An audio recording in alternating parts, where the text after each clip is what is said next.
પ્રાર્થના સંદેશ ન્યૂઝમાં આપનું સ્વાગત છે। વડોદરા જિલ્લાની વડુ પોલીસ ઊંઘતી રહી ગઈ અને એલસીબી પોલીસે પત્તાપાના વડે હારજીતનો જુગાર રમતા ઈસમોને ઝડપી લીધા। પ્રાપ્ત માહિતી અનુસાર વડોદરા ગ્રામ્ય લોકલ ક્રાઇમ બ્રાન્ચના સ્ટાફ સાથે અનાર્મ પોલીસ કોન્સ્ટેબલ જયદીપસિંહ અગરસંગ તથા અશોકભાઈ કાનાભાઈ નાઓ વડુ પોલીસ સ્ટેશન વિસ્તારમાં પેટ્રોલિંગમાં હતા, જે દરમિયાન પોલીસ કોન્સ્ટેબલ અશોકભાઈ કાનાભાઈ ને સંયુક્તપણે બાતમીદારથી ચોક્કસ બાતમી હકીકત મળેલ કે મોજે ભોજ મલેકપુરા ગામની સીમમાં કેમલશાહ પીરની દરગાહ નજીક તલાવડી પાસે ખુલ્લી જગ્યામાં કેટલાક ઈસમો પત્તાપાના પૈસા વડે હારજીતનો જુગાર રમી રમાડે છે, જે બાતમી હકીકતના આધારે બે પંચોના માણસો સાથે સદરી જગ્યાએ રેડ કરતા આરોપીઓ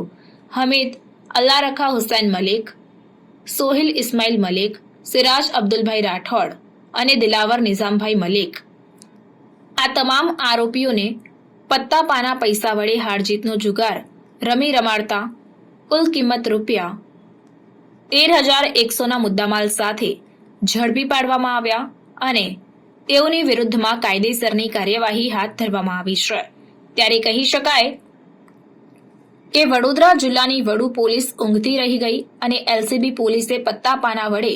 હારજીતનો જુગાર રમતા ઈસમોને ઝડપી પાડ્યા।